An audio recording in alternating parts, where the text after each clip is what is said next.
Alors, Monseigneur Cristobal Lopez Romero, vous êtes cardinal, mais aussi archevêque de Rabat depuis 2018. Et comme cela a été évoqué justement le mois dernier lors du synode, de la restitution du synode de l'Église catholique au Maroc, en particulier du diocèse de Rabat, il y a une nouvelle série d'orientations pastorales, en particulier la première qui concerne la rencontre, l'interculturalité et l'interreligieux. Est-ce que vous pourriez nous en dire un petit peu plus à ce sujet, Monseigneur? Oui, ici au Maroc, notre Église catholique, comme les autres églises chrétiennes, nous sommes très minoritaires. Et ça nous oblige, nous force à sortir de nous-mêmes. Mais ce n'est pas une question simplement stratégique parce que nous sommes peu. En réalité, toute l'Église catholique doit sortir d'elle-même et aller vers les autres. Parce que Dieu a fait ses chemins. Quand Dieu a voulu nous sauver, il s'est fait homme. Il s'est fait l'un de nous. Il a pris notre chair. Donc, nous devons suivre le même chemin. Pour accomplir notre mission, nous devons aller, dans ces cas, vers les musulmans, mais vers les juifs, qu'il y a très peu, mais aussi, et vers les non-croyants, sortir de nous-mêmes. L'Église n'a pas de sens renfermé en elle-même. L'Église a un sens si elle vise le royaume de Dieu, qui est sa mission. Notre mission en tant que chrétiens, c'est de construire le royaume de Dieu, qui est royaume de paix, de liberté, de justice, de vie, de vérité et d'amour.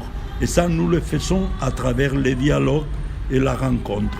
On ne peut faire à travers les armes, à travers la violence, non, à travers les dialogues et la rencontre. Ce dialogue, cette rencontre au Maroc en particulier, et concrètement, s'il faut déjà évoquer la diaspora catholique au Maroc et les autres diasporas chrétiennes, quelles sont les implications justement pour les relations entre ces deux membres du corps de Christ au Maroc, Monseigneur? Bon, on doit être ouvert à tous.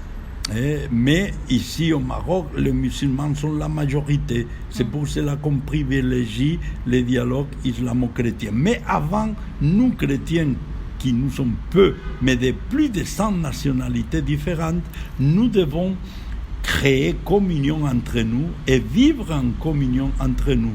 De ça s'appelle écuménisme. Les efforts pour vivre en communion, en unité, tous les chrétiens, au-dedans de l'Église catholique et aussi avec les autres confessions, les protestants, les anglicans.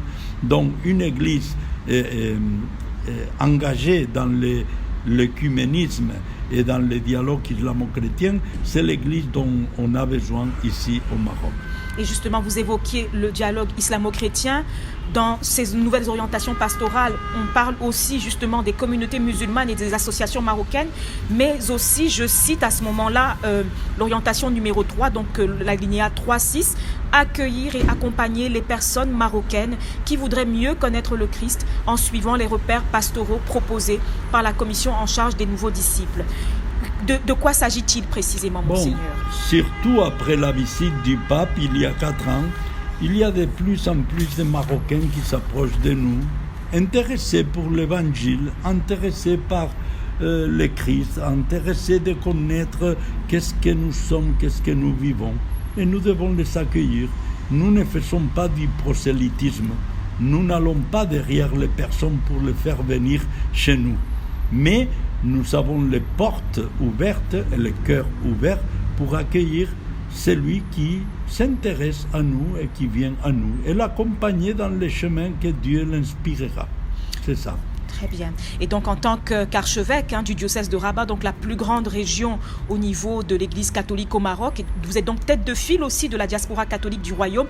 Comment mettez-vous en pratique aujourd'hui, Monseigneur, ce que vous prônez, ce qui a été décidé à travers ces orientations pastorales?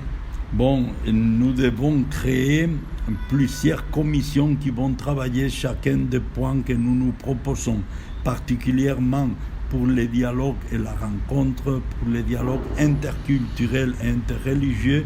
Il y aura une commission qui animera les différentes paroisses pour que, au-dedans de chaque communauté chrétienne, où il y a parfois des chrétiens de 15-20 pays différents, européens et africains, quelques américains, quelques asiatiques. Il y a ces brassages, non, que nous amènent vers une communauté qui vit l'unité, la communion. Mais aussi, cette commission nous aidera tous à entrer dans la connaissance basique de l'islamologie, qu'est-ce qu'est l'islam, pour pouvoir entrer en dialogue avec les associations marocaines, les individus particuliers, les familles, tout ce que nous côtoyons. La plupart de nos chrétiens sont des étudiants subsahariens universitaires. Et eux, ils passent toute sa journée et toute la semaine à l'université au milieu des Marocains. Donc, ils ne doivent pas s'isoler. Ils doivent s'intégrer avec ces gens, parler et partager avec eux. Ça, c'est important. Et tous les Européens viennent normalement par des raisons commerciales ou de travail, diplomates, etc. La même chose, ils travaillent tout le temps avec les Marocains. Donc, nous devons avoir les repères, les instruments, les outils pour entrer dans une convivialité, dans une amitié qui soit positive et qui nous aide à chacun, aux musulmans, à devenir des meilleurs musulmans. Et nous, chrétiens, à devenir des meilleurs chrétiens. Des dialogues ou des événements auxquels vous avez participé récemment, justement dans le sens de cette rencontre interculturelle de l'interculture? Oui, par exemple, je suis allé à Smara, dans le Sahara, où il y avait, convoqué par l'association Fram Maroc, et la wilaya, les autorités du lieu, une rencontre interreligieuse de 2 journées. Après, j'ai participé aussi convoqué par l'université Mohamed VI, Polytechnique de Benguerir.